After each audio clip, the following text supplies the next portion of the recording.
Hi, this is Randall with Carter Hill Honeybees. Today's Saturday, April the 17th, 2021. Today I want to talk about my honey production philosophy. And for me, it's all about timing, and it all hinges off of the blooming time of this tree right here. This is an apple tree, and this apple tree generally will tell me when what Walt Wright calls is a swarm cutoff date. So today I'm going to kind of do a review and discussion how I get my colonies set up for maximum population and honey production based off of the bloom of this apple tree.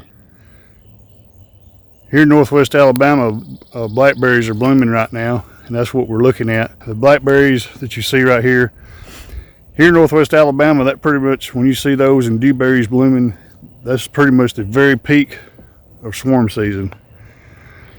In other words, I typically, in my experience, I see the most swarms of the season the week and a half that they're blooming. Also, the apple trees that I showed at the beginning of the video are blooming. So apple bloom, blackberry bloom lasts about 2 weeks, and according to Walt, about a weekend or about halfway through the apple bloom is what he calls the swarm cutoff date. And what that means, the colonies sometime during that period of apple bloom are going to transition from the reproductive urge of issuing a reproductive swarm. They're going to transition and prepare to store honey from the upcoming nectar flow for the upcoming winter. In his booklet I got, Nectar Management, his goal was initially to reduce swarming to try to increase honey production, and over a period of a few years he kind of developed that technique, which basically is you're always providing a place for the brood nest to expand. The queen's always got a place to lay. It seems to drive the bees crazy. They're trying to fill all those cells, and if you're able to capitalize on that successfully, you'll have huge populations in those honey production colonies, and you can get quite a bit more honey off of an individual colony than you would if it swarmed. I'm kind of going to explain the events from back in late January as a review up to this point today, because that's where the most intense part of it is. Now I'm to the point to where I feel like I'm kind of going to go out on a limb right here. I feel pretty confident that none of my production colonies are going to swarm, and I've spot checked a few hives. Absolutely no signs of swarming, so I'll feel a lot better about it in about 2 weeks. But I feel I got a really good shot of none of my production colonies swarming this year. The swarm cutoff date, that's not like a magic date where the colonies are just going to shut down and not issue a swarm.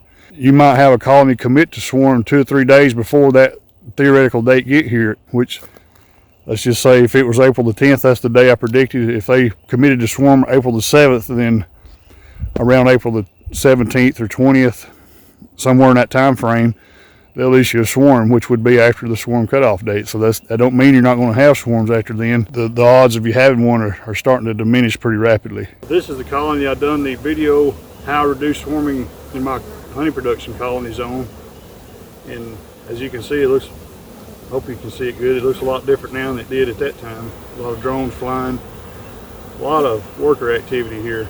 So the swarm cutoff date is a useful day to know, or to get close to. Fortunately, in nature, things tend to repeat over and over. The time may be variable from year to year slightly, but if you notice and pay attention, the things are actually pretty consistent. So I needed to figure out when the swarm cutoff date would come each year. So to do that, I tried to figure out a way to see when the apple trees and stuff would start blooming, when the swarm cutoff date would come. So I got to noticing the relationship between bees foraging for pollen and water early in the season, in the middle, or I guess you could say right after the beginning of winter, in late January, early February. Here in northwest Alabama, it usually between January the 25th and February the 10th is when you start seeing the bees bringing big balls of pollen. And at that time, you'll see them at wet spots all over the yard and puddles. They're bringing in lots of water.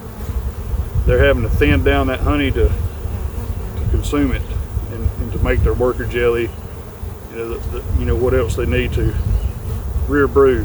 So I got to wondering where did that pollen come from, and I was able to determine within a year or so that the hazel alder that grows alongside the ditch banks or wet areas, ponds, when they started to bloom, and when I figured that out, I could kind of tie it together. So, and I've covered this in a video, but basically when you see the bees bringing in those big light green balls of pollen, I count down 65 days ahead from that point, and then back up 5 days, then add 5 days to it, and that gives basically a 10-day window where we should see the first natural swarms of the season. And that also usually will kind of coincide with apple tree bloom pretty close. So knowing that number, that gives me a window from the time I see that till swarm commit date is about 6 weeks. I know I got about 6 weeks to let the bees do what they want, and then I need to configure them to control the swarming instinct. According to Walt, before swarm cutoff date, the bees, their primary objective is to issue a reproductive swarm. So if I can take advantage of that, the fact they're trying to rear all these bees and grow to a point to where they can lose half the bees and the colony still survive, I can increase my honey production a lot. And that's where his nectar management comes into play. So on that video where I was at this hive, I demonstrated how I done it. I believe it was March the 9th or 10th, where I checkerboarded the hive, and you can check out that video to see how I did that. I got like 40 production colonies, and I've got them all done this way. Nothing I put on to this point has been nothing but drawn out comb. You have to have drawn out comb to make this work. As long as I can keep that brood nest expanded until we reach that swarm cutoff date, the queen don't never get plugged out. She's always got a place to lay. The bees will kind of abandon that swarming instinct around this time right now that we're in. I actually think that I may be just past it. I'm thinking these bees has done turn their attention to nectar gathering and pollen gathering, and I feel like they've abandoned the swarming instinct for this season. But like I say, 10 to 14 days from now, I'll feel much more confident about that. So after I do my nectar management maneuver in early March, then the next marker tree I look for is the Eastern Redbud, which I did a video on back around the 17th, 16th of March. That kind of confirms if I'm online or not. That'll tell me that I should have drones starting to emerge, a significant amount of drones in herbalized stage, and definitely quite a bit of cap drones. So that pretty much when I see those trees blooming, that tells me that the start of swarm season is about 3 weeks away. Also, I think the colony's commitment to swarm occurs during that time. According to Walt, when the colony commits to swarm, they'll issue a swarm in about 2.5 to 3 weeks from that point. And that kind of seems to line up as well. It's not exact, but it's relatively close. So those are cues I look for in nature, and I can tell me kind of what's going on in the hive at that point in the year. I don't have to tear the hive all apart, because I've done it in the past and tied those cues together, and it's pretty consistent year to year. And anyway, to this point, I've not put any foundations on here. And once the bees transition to that, Walt says that there's about a 3-week lull where there's pretty much no weight gain on the colony, and he says that they're rearing wax makers for the main nectar flow. I've also noticed that the colonies these big strong colonies tend to supersede their queen during that time, and it may be a combination of both things, but I tend to find that there's almost no weight gain during that 3-week period.